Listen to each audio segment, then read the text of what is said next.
riding with Joe Nemechek in the 0-1, the Army car. He runs in 7th. Ooh, Joe got a little bit loose getting into turn 3 over there. Slid up the racetrack, lost 2 spots, maybe a 3rd. And we saw a lot of that last night in the Busch race. We saw a lot of guys having trouble in turn 3.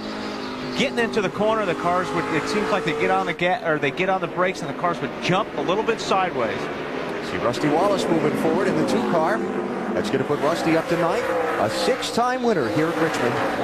He could be hard to handle by the end of the night. I'll tell you another thing we saw that we'll have to keep an eye on, BP, is trouble turn 4. Todd Bodine. Caution flag is out. And a 1-car accident.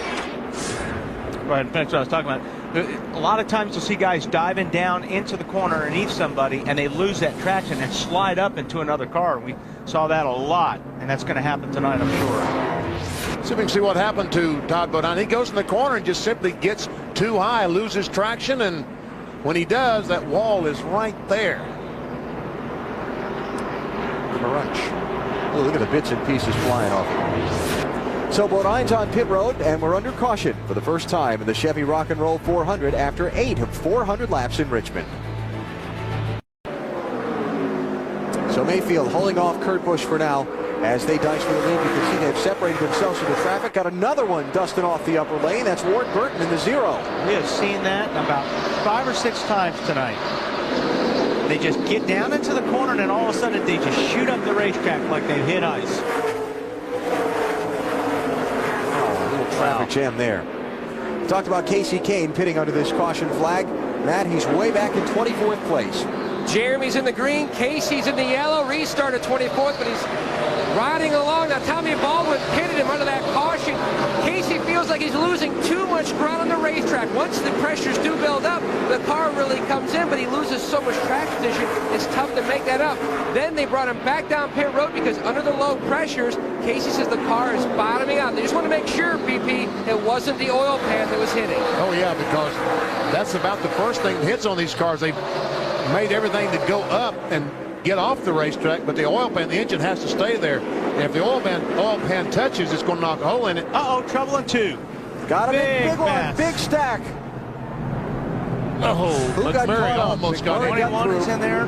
Casey Kane got through. The car against the outside wall to your left is Scott Wimmer, and the one to the right is Ricky Rudd.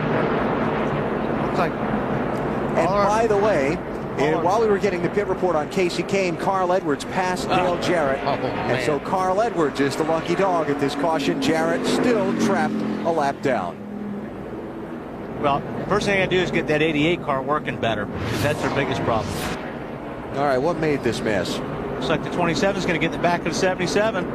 Something happened to the 77. It appeared, well, something had happened in front already. Yeah. Something they were checking up.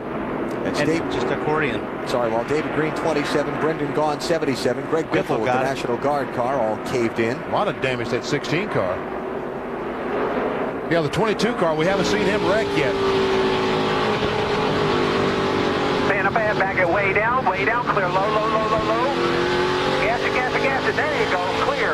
You okay? Yes would be the answer, as Nemechek's driven through it. Greg Biffle, though, is not. And we're under caution for the 6th time tonight here in Richmond. Dale Jarrett's struggle continues. And Jimmy Spencer got by both of them in the 4 car. To become the first car 1 lap down. Exactly, to become the lucky dog. Well, actually, 4 and 41. Spencer and Casey Mears, they're racing for that spot there. And there may be a little sheet metal traded there, too. Rusty Wallace is the 4th place car in the 2. And the 3 wide. Ay, is right. And this isn't even for the lead. No, this is just to stay 1 lap down behind the leader. Yeah. NASCAR sending a warning from race control to the drivers. Oh, 41 that they needed to settle down. And here we go. Dale Jr.'s in it. Jimmy Johnson. And Mark Martin's in it. The Mark 6 Martin car. has spun. I don't think he got hit. And he continues on. I don't know how much damage he has. Yeah, I just don't. And welcome into the 400-point number with Jimmy Johnson, because look at the damage on the nose of the 48. Oh, my goodness gracious. If Jeff Gordon has troubles later tonight, that could bring that 400-point number into play as far as drivers that get into the chase for the championship. Oh, boys, I can't go anywhere. It won't roll. Exactly right, Jimmy. So he may come out there sometime tonight, but he's going to be many, many laps down. Look at the damage on that car. Maybe some hot drivers over that one, because that was pretty uncalled for. I mean, the 4 cars trying to race Casey Mears, and that, I mean, that was just uncalled for. Internally. It says he's a tad ticked off. Yeah. Championship leader starting the race, Jimmy Johnson, with a mangled race car just past the start-finish line before we've even gotten to halfway tonight. You know, we talked about setting the 400-point aside for a minute. We talked about building momentum for the final 10 races. All right. The word is to park in the 4 car, and I agree with that decision, because I'm sorry, but I just think that could have been avoided, and it took a lot of good race cars out, and I'm glad NASCAR is making that call. So Jimmy Spencer being sent to the garage area. You know, the officials talked about in the drivers' meeting earlier tonight, there's been a lot of discussion over how they would officiate this race with so much scrutiny on this chase for the championship and what was at stake and so forth. They talked that they would, well, first let's take a look at what happened. I never see Jimmy Spencer in the 4 car just come up and get in the 41 car and kind of turn him around. There's Jimmy Johnson. He runs into, who's he going to hit? The 25. And Jeff Gordon somehow gets through this. And Mark Martin. You got a lot of guys in that top 10 of points right there. Dale Jr. got turned around.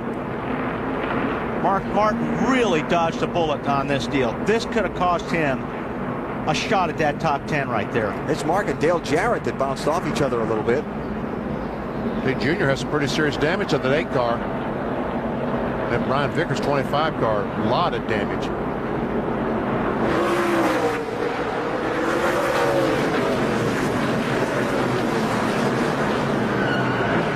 A lot of good race cars tore up in that deal. Coming at you.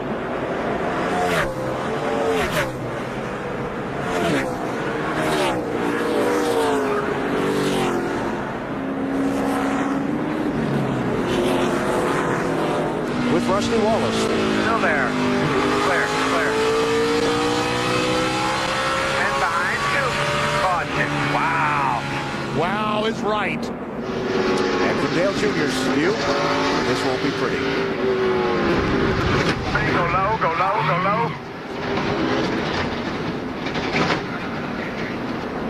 Steve Meal, the spotter for Dale Earnhardt Jr., trying to tell him to go low, but it was already too late. Mark Martin. Stay in front of you. Stay low. You're okay. You're okay. Okay. All right. Stop right there. Keep going. Right there. Right there. Right there. Outside. You're outside. And this is with Jimmy Johnson. Our camera's going to get killed, I'm afraid. We've been talking about this camera all year. In front of you. Stay low. Stay low. There it goes. Yep, camera's gone. And the radiator and a lot of the front suspension on the 48 car for Jimmy Johnson. And his patience. Oh, that's too bad. Pit road has been closed. NASCAR talked about, Mike Helton, the president of NASCAR, got up and addressed the drivers' meeting earlier, and I spoke with NASCAR's vice president of competition, Robin Pemberton, about how they'll deal with officiating this race in the final 10. Basically, their answer is, like we have the first 25 races, but if anything is out of order, we'll act appropriately. Closely, if you see the white hash marks, the 41 comes down. He's racing to get in behind the 2 there, and he comes down and cuts off into the 4, and it causes the accident.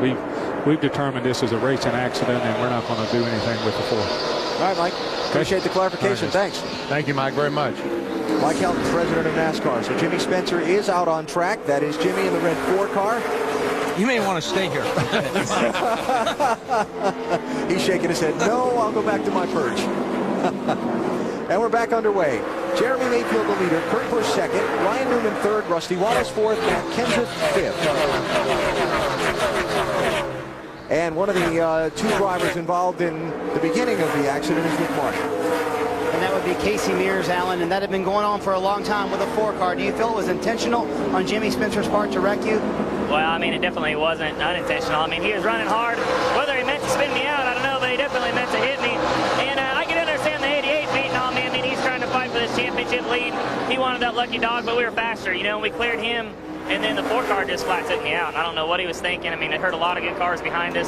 And just another unfortunate day for the Target team. I mean, we really had a good car there at the end. I felt like we made some adjustments. If we got back on the lead lap, we'd have a good car. And I just have no idea what Jimmy was thinking to hear a lot of cars. Another crash on the racetrack, Alan. It would be Ward Burton up against the wall in turn 3. Yellow flag is out. And poor Ward, he's been trying to do that all night over there in 3 and 4. He has been up along that wall at least 3 times tonight. And the car will not roll forward, so he's trying to figure out what he can do to get to go forward, because he wants to go in the garage area to get this over. I think he's trying to back up to the entrance there. Yeah, there's an entrance they used during practice right there in the middle of 3 and 4, and Ward is going to duck into it. Caution flag has just come out here at Richmond International Raceway, and this makes things really interesting. Boy, does it ever. Yellow flag for contact between Dale Jarrett and Jimmy Spencer that sent Spencer's 4 car around. Looks like Spencer was just trying to get down underneath the 22 car of Wimmer, and Dale Jarrett was right there. Well, let's see what Junior sees from the Budweiser car. Yeah, there we see it. In front of you. Dale Jarrett bounced off the wall. Very good. Now, Jimmy Spencer got going. The leader, Dale Earnhardt Jr., had passed him before he resumed speed, and so he is being black flagged for passing the pace car to catch back up to the end of the field. Jimmy was dragging something underneath there. Dragging something. I saw some sparks.